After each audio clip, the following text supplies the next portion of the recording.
Hello दोस्तों, मैं Manish Sharma MKG के क्लासेस में आपका हार्दिक स्वागत है। आज मैं आपको रीट लेवल फर्स्ट और रीट लेवल सेकंड संस्कृत भाषा का एक महत्वपूर्ण विषय है वाच्य परिवर्तन, उसको अत्यंत सरल भाषा में समझाने का प्रयास करूंगा। तो सबसे पहले हम टॉपिक लेते हैं वाच्य की परिभाषा। वाच्य की जो परिभाषा है वो ये है कि वक्ता द्वारा किसी बात को कहने के ढंग या तरीके को वाच्य कहा जाता है। मतलब वक्ता का अर्थ है बोलने वाला। बोलने वाला किसी भी बात को अगर दूसरे के सामने जिस ढंग से या जिस तरीके से उस बात को प्रस्तुत करता है उसे वाच्य कहा जाता है। मतलब मैं आपको समझाने का प्रयास करूं कि हर व्यक्ति का बोलने का ढंग और तरीका अलग अलग होता है और वो दूसरे के सामने उसी बात को अलग अलग तरीके से अगर पेश करते हैं या प्रस्तुत करते हैं तो उसे वाच्य कहा जाता है। जैसे मैं इस जो परिभाषा है वो उसको उदाहरण के द्वारा स्पष्टीकरण करता हूं। देखिए कि यहाँ जो है ये पहला वाक्य है, से पुस्तकम पढ़ती, इसका अर्थ होगा वह पुस्तक पढ़ता है। ठीक है। अब जो है इसी का जो है बात एक है, अब जो है दूसरी बात अलग तरीके से लिखी गई है, लेकिन जो है उसका मुख्य बिंदु जो है मुख्य विषय एक ही है। तेन पुस्तकम पठ्यते, उसके द्वारा पुस्तक पढ़ी जाती है। दोनों वाक्यों का जो है बात एक ही है, लेकिन उनको जो है अलग अलग तरीके से प्रस्तुत किया गया है, इसीलिए ये वाच्य का उदाहरण है। अंतर्गत इसी बात को यानी इसी बात को जो है वाच्य कहा जाता है। दूसरा है वानर फलम खादती, वानर फल खाता है। दूसरा है वानर के वानरेण फलम खाद्यते, वानर के द्वारा फल खाया जाता है। दोनों वाक्य जो हैं अलग अलग हैं, लेकिन इनमें स्थित बात जो है एक है, इसीलिए ये जो है इसी को वाच्य कहा जाता है। तीसरा है से श्लोकम पढ़ती, वह श्लोक पढ़ता है। दूसरा उदाहरण है तेन श्लोकम पठ्यते, उसके द्वारा श्लोक पढ़ा जाता है। तो बात जो है इनको बोलने का तरीका अलग अलग है, लेकिन इनमें स्थित जो बात है, जो बात कही गई है वो एक है। फिर चौथा उदाहरण है कृष्ण है कंसम हंती, कृष्ण कंस को मारता है, कंस के द्वारा कंस मारा गया या मारा जाता है। ठीक है। तो यहाँ जो है इन दोनों उदाहरणों में बात एक है, लेकिन इसको अलग अलग ढंग से प्रस्तुत किया गया है, इसी का नाम वाच्य है। तो मैं आपको पुनः स्पष्टीकरण करना चाहता हूं कि दो व्यक्ति हैं, वो किसी एक ही बात को अगर दूसरे के सामने अलग अलग रूप से प्रस्तुत करते हैं तो उसे ही वाच्य कहा जाता है। अब दूसरी स्थिति है कि वाच्य, संस्कृत भाषा में वाच्य कितने होते हैं? तो संस्कृत भाषा में वाच्य के 3 भेद होते हैं, मतलब 3 प्रकार के होते हैं। तो पहला है कर्तृवाच्य, दूसरा है कर्मवाच्य, तीसरा है भाववाच्य।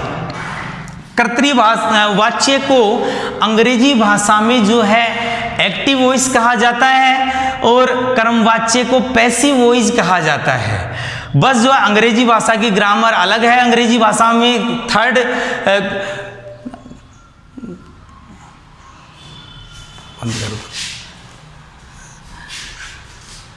थर्ड फॉर्म का, अंग्रेजी भाषा में थर्ड फॉर्म का प्रयोग होता है और इसमें तृतीय विभक्ति का प्रयोग होता है, यही अंतर है। अब सबसे पहले हम लेते हैं, मैंने वाच्य के आपको 3 प्रकार बताए थे। अब पहला जो है कर्तृवाच्य। कर्तृवाच्य को इंग्लिश भाषा में जो एक्टिव वॉइस कहा जाता है, उसी का हिंदी रूपांतरण जो है संस्कृत भाषा में जो है इसको कर्तृवाच्य कहा जाता है। इसका मुख्य जो लक्षण है वो है इसमें कर्ता प्रधान होता है, कर्ता के अनुसार क्रिया होती है। यानी इस वाच्य का कोई भी जो वाक्य होता है उसमें कर्ता प्रधान होता है, कर्ता के अनुसार क्रिया होती है। अब दूसरा स्थिति क्या है, इसको जो है विस्तृत रूप में अपन पढ़ते हैं। तो यहाँ क्या है कि कर्ता, इस वाच्य का कोई भी वाक्य है इसमें कर्ता एक वचन का होता है, यदि इस वाच्य के किसी भी वाक्य में कर्ता एक वचन का प्रयोग होता है तो क्रिया भी एक वचन की प्रयुक्त होती है। कर्ता द्विवचन का होता है तो क्रिया भी द्विवचन की होती है, और कर्ता बहुवचन का होता है तो क्रिया भी बहुवचन की होती है। वाक्य में जब हम देखते हैं तो कर्ता में प्रथमा विभक्ति का प्रयोग होता है और कर्म में द्वितीया विभक्ति का प्रयोग होता है। और इस वाक्य की पहचान क्या है? इस वाच्य जो कर्तृवाच्य के वाक्य की पहचान ये है कि अंत में, वाक्य के अंत में परस्मयी पदी धातुओं का प्रयोग होता है। मतलब धातु के अंत में इस वाच्य का कोई भी अगर वाक्य होगा तो धातु के अंत में, क्योंकि अब हमारे जो पाठ्यक्रम में वर्तमान काल लट लकार का प्रयोग किया गया है उसके अनुसार जो इस वाच्य का वाक्य है उसके अंत में, धातु के अंत में जो है ती, ते, नति, सी, थे, मी, वे, मैं आदि शब्दों का प्रयोग होगा। उसको देख करके हम पहचान सकते हैं कि ये कर्तृवाच्य का वाक्य है। पहली स्थिति तो ये है। दूसरी स्थिति ये है कि वाक्य के, इस वाच्य का जो वाक्य होगा उसके प्रारंभ में जो है से, तौ, ते, त्वम, युवाम, यूयम, अहम, आवाम, वयम, इनमें से कोई एक शब्द होगा, या तो या से, तौ, ते, ये तीन जो शब्द रूप हैं, इनमें जो है जो से है उसके स्थान पर एक वचन का कोई भी नाम, जैसे राम है, श्याम है, हरि, गुरु, लता आदि शब्दों का प्रयोग हो सकता है। ठीक है। और अगर तऊ का प्रयोग होगा या तो जो है इस वाक्य के प्रारंभ में, इस वाक्य के उदाहरण के प्रारंभ में तऊ का प्रयोग या होगा ऐसे शब्द जिनके अंत में औ की मात्रा होगी, जैसे राम, श्यामऊ, गणेश, दिनेशऊ, इस प्रकार के शब्दों का प्रयोग होगा। और अगर बहुवचन का कोई वाक्य होगा तो या तो ते होगा प्रारंभ में, और या जो है खगा, जना, बालका, छात्रा, ये बहुवचन के शब्द होंगे। तो मुख्य रूप से संक्षिप्त रूप में ये बताना चाहता हूं कि जो कर्तृवाच्य का वाक्य है उसमें कर्ता प्रधान होता है, कर्ता के अनुसार क्रिया होती है।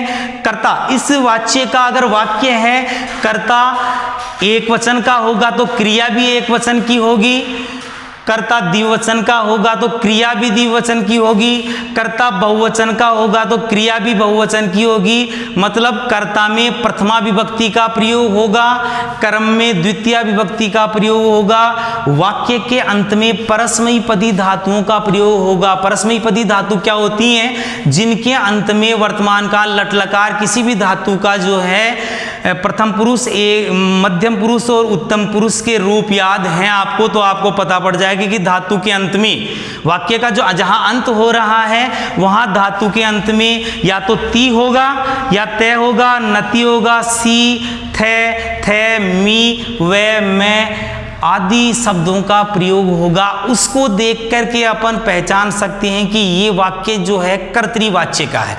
एक जो है लक्षण तो मैंने पहचानने का आपको ये बता दिया कि इस प्रकार लास्ट में ये जो शब्द आए तो आप पहचान सकते हो कि ये कर्तृवाच्य का वाक्य है। लेकिन दूसरी शर्त ये है कि इनसे पहले कर्म होना चाहिए, ठीक है। और दूसरी है कि जो है कर्ता जहां प्रारंभ हो रहा है वहां इन 9 शब्दों में से कोई एक शब्द हो, या तो या से या कोई एक वचन का अगर कोई नाम हो, जैसे राम, श्याम, हरि, गुरु, लता हो, या तऊ हो, या द्विवचन के कोई नाम हो जैसे दिनेश, गणेश, दिनेशऊ, राम, श्यामऊ, और या ते हो या उसका कोई जो है बहुवचन के रूप, जैसे जो है शब्द रूप है खगा, जना, बालका, छात्रा हूं। तो उसको देख करके, उस वाक्य को देख करके हम ये पहचान कर सकते हैं कि कर्तृवाच्य का वाक्य है। लेकिन दो स्थितियां हैं इसमें, कर्तृवाच्य के वाक्य में दो स्थितियां हैं। एक तो कर्म का होना, एक कर्म का नहीं हो रहा, कर्म रहित होना। जहां कर्म होगा वहां वह कर्तृवाच्य का कर्म युक्त वाक्य होगा, और जहां कर्म नहीं होगा तो वो जो है कर्तृवाच्य का वाक्य तो होगा लेकिन कर्म रहित वाक्य होगा। अब मैं आपको कर्तृवाच्य का मैंने आपको लक्षण बता दिया, पहचान बता देने की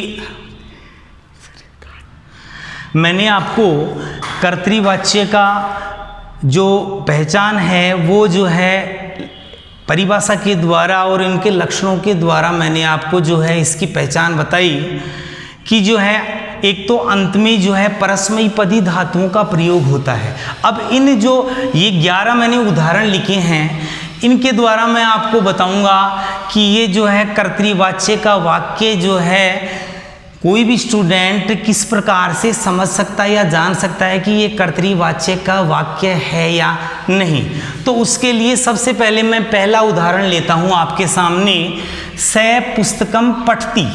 सबसे पहले मैंने ये बताया कि जो अंत में जो है परस्मैपदी धातुओं का प्रयोग होगा। यदि ये वाक्य होगा कर्तृवाच्य का वाक्य होगा तो जो अंत में जो धातु है उसमें जो अंत का जो वर्ण होगा उसमें जो है परस्मैपदी धातुओं का प्रयोग होगा। परस्मैपदी धातु क्या होती हैं अब आप पूछेंगे, तो परस्मैपदी धातु वे होती हैं जो यहाँ हमारे पाठ्यक्रम में लट लकार वर्तमान काल का प्रयोग किया गया है, इसीलिए मैं इसका शॉर्ट जो है पहचान बता रहा हूँ कि धातु के अंत में कोई भी धातु उसके अंत में या तो ती होगा। अब यहाँ इनमें देख लिए लास्ट में जो वर्णारा है उनमें देखिए या तो होगा ती, ते, नति, सी, थे, मी, वे, मैं। इन जो है वर्णों का प्रयोग हुआ उसको देख करके आप अनुमान लगा सकते हैं कि ये कर्तृवाच्य का प्रयोग किया गया है यहाँ। और जो है पहली पहचान, छोटी पहचान है ये, ठीक है। अब जो है उससे पहले ये स्थिति तो बता दी मैंने। अब जो है जहां से वाक्य प्रारंभ हो रहा है उसका पहला जो शब्द होता है कर्ता, तो वहां कर्ता में जो है ये 9 शब्द हैं।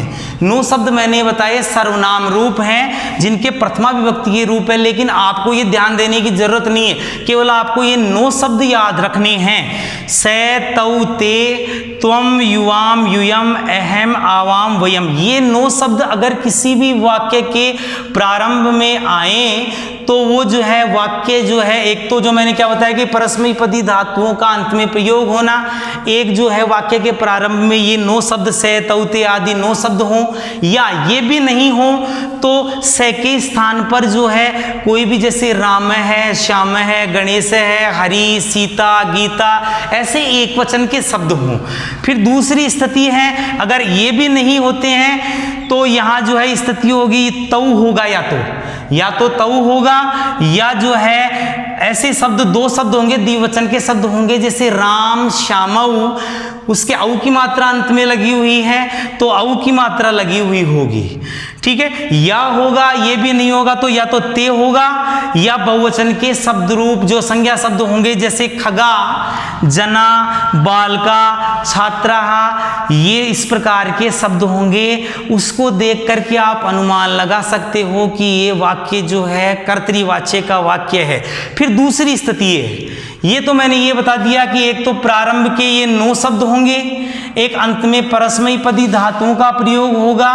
परस्मैपदी धातु का मतलब है अंत में ती, ये ती, ते, नति का प्रयोग, इस प्रकार के जो है वर्णों का प्रयोग होगा।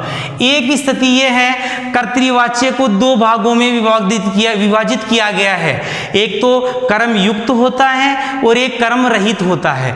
ये मैं जो सारे उदाहरण मैंने बताए हैं ये कर्म युक्त होते हैं, ठीक है। तो यहाँ जो है मैंने बता दिया कि कर्ता में जो प्रथमा विभक्ति का प्रयोग हो गया और जो है यहाँ परस्मैपदी धातुओं का प्रयोग हो रहा है, ठीक है। बीच में कर्म है तो ये कर्तृवाच्य का वाक्य तो है लेकिन कर्तृवाच्य का कर्म युक्त वाक्य है। अब यहाँ जो मैं उदाहरण लेता हूँ इसको हटा दिया मैंने, इसको हटा दिया और यहाँ हो गया से पठती, केवल से पठती आ रहा है, बीच में कर्म नहीं आ रहा है, तो ये कर्तृवाच्य का वाक्य तो है लेकिन कर्म रहित वाक्य है। ठीक है, अब यहाँ जो है मैं आपको साधारण एक उदाहरण के द्वारा इनकी पहचान एक बार वो अत्यंत सरल तरीके से बता रहा हूँ। आपको क्या करना है, अगर कर्तृवाच्य का जो है वाक्य पहचानना है तो सबसे पहले आपको देखना है कि वह जो वाक्य है उसमें जो है अंत में ये 9 वर्ण है या नहीं, 8 या 9 वर्ण है, 1 2 3 4 5 6 7 8 9, ये अंत में है या नहीं। पहली स्थिति तो ये देखनी है। फिर दूसरी स्थिति ये देखनी है, कर्ता को देखना है सीधे। तो कर्ता को देखने के लिए सबसे पहले ये 9 शब्द से, तौ, ते, त्वम, युवाम, यूयम, अहम, आवाम, वयम, ये शब्द हैं या नहीं। ये भी नहीं है तो से के स्थान पर एक वचन का कोई शब्द होगा, तौ के स्थान पर द्विवचन का कोई शब्द रूप होगा, या ते के स्थान पर खगा, जना, बालका, छात्रा बहुवचन के शब्द होंगे। अब देखो यहाँ देखो मैंने बता दिया, यहाँ पहचान बता दी मैंने साधारण तरीके से। अब आपको क्या करना है, आपको देखना है कि ये उदाहरण मैं 11 उदाहरण लिखे हैं। इन 11 उदाहरणों में लास्ट जो प्रारंभ का वाक्य का प्रारंभ का जो भी शब्द है वो जो है या तो 9 शब्द हैं, ठीक है, 9 शब्द हैं इनमें देख लीजिए, या कोई एक वचन का कोई शब्द होगा, पुल्लिंग होगा या स्त्रीलिंग होगा, या द्विवचन का कोई शब्द होगा, ठीक है, पुल्लिंग होगा या स्त्रीलिंग होगा, या बहुवचन का कोई शब्द होगा, ठीक है। तो यहाँ स्थिति यही है, आप देख लीजिए। फिर दूसरी स्थिति मैंने ये बताई कि अंत में परस्मैपदी धातुओं का प्रयोग किया गया है, ठीक है। अब बीच में जो है जो स्थिति है, बीच के जो शब्द हैं वो कर्म के अंतर्गत आते हैं, अर्थात ये जो वाक्य हैं वो जो कर्तृवाच्य के कर्म युक्त वाक्य हैं। अगर इनमें कर्म हटा दिया जाए तो ये कर्तृवाच्य के वाक्य तो होंगे लेकिन ये कर्म रहित वाक्य होंगे, ठीक है। अब जो है क्या, यहाँ देखिए सबसे पहले आपको बताता हूँ कि जो है, अब देखिए यहाँ ये बताया गया है कर्ता एक वचन का होगा तो क्रिया भी एक वचन की, कर्ता द्विवचन का होगा तो क्रिया भी द्विवचन की, कर्ता बहुवचन का होगा तो क्रिया भी बहुवचन की। इसको किस प्रकार से समझा जाए, तो सबसे पहले ये 9 शब्द मैंने आपको बता दिया है और इनके नीचे जो है ऊपर देखो, अगर से होगा तो यहाँ लट लकार का अगर रूप होगा तो धातु कोई भी धातु होगी, चाहे पट धातु होगी तो ती लगा हुआ होगा। अगर तौ होगा तो कोई भी धातु होगी तो तय लगा हुआ होगा, लिख धातु है, क्रीड धातु है, हंस धातु है, कोई भी है। और ते होगा तो नति लगा हुआ होगा, ठीक है। अगर त्वम होगा तो कोई भी धातु है, सी लगा हुआ होगा। युवाम होगा तो थ लगा हुआ होगा, विसर्ग लगा हुआ होगा थ के अंत में। और यूयम होगा तो थ सीधा होगा, ठीक है। अहम होगा तो धातु के अंत में मी लगा हुआ होगा। आवाम होगा तो वे लगा हुआ होगा। वयम होगा तो मैं लगा हुआ होगा। इसका अर्थ ये है कि कर्ता के अनुसार क्रिया, अब देखो यहाँ कर्ता एक वचन का है, क्रिया एक वचन की लगी। कर्ता द्विवचन का है, क्रिया द्विवचन की लगी। कर्ता बहुवचन का है, क्रिया बहुवचन की, ठीक है। अब यहाँ मध्यम पुरुष में कर्ता एक वचन का आएगा तो क्रिया कर्ता अगर त्वम होगा तो सी होगा, युवाम होगा तो थ होगा अंत में लगा हुआ हो, और यूयम होगा तो थ होगा। अगर अहम होगा तो किसी भी धातु का जो वाक्य में जो धातु आएगी उसका अंतिम रूप जो है, अंतिम जो वर्ण है वो मी होगा। आवाम होगा तो वह होगा, वयम होगा तो मैं होगा। इस प्रकार इस जो है कर्तृवाच्य की पहचान ये है कि जैसा कर्ता होगा उसी के अनुसार क्रिया होगी। कर्ता में प्रथमा विभक्ति का प्रयोग होगा।